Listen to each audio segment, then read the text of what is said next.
ஆளுநர் ஒரு பக்கத்தில், இதுவரை அவர் பண்ணதெல்லாம் உங்களுக்கு தெரியும். இப்போ லேட்டஸ்டாக ஒன்று சொல்கிறேன்.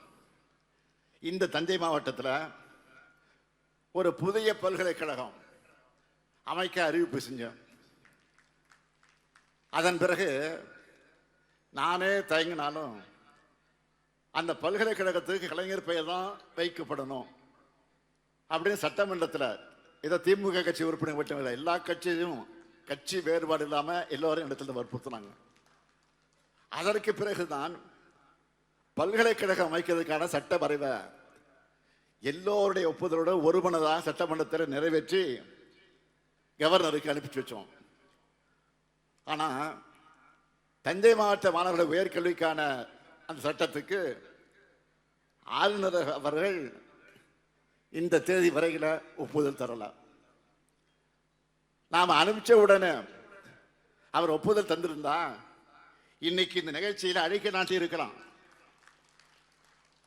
எப்போ அனுப்பிச்சது, எப்போ சட்டமன்றத்தை நிறைவேற்றினது? கடந்த மே 2 அன்று அனுப்பிச்சு வச்சோம். 40 நாளுக்கு மேல ஆச்சு, இன்னும் அனுமதி தரல. உச்ச நீதிமன்ற தீர்ப்புக்கு பிறகாவது அவர் மாறி இருப்பார் நினைச்சோம். அவரால் இன்னும் மாறல. கலைஞர் பல்கலைக்கழக மசோதா தொடர்பா பல முறை நாம நினைவூட்டணும். நம்முடைய மாண்புமிகு உயர்கல்வித்துறை அமைச்சரையும் ஆளுநரை போய் பாருங்க அப்படின்னு நான் சொல்லி, ஆனா உயர்கல்வித்துறை அமைச்சரை சந்திக்க நேரம் தர இன்னும் இழுத்தடித்து இருக்கிறார். இன்னும் நேரம் கொடுக்கல. தெரியும் நேரம் கொடுத்தா இதை கேட்பாங்கன்னு, அதுக்கு பயந்துட்டு சந்திக்க மறுக்கிறார்.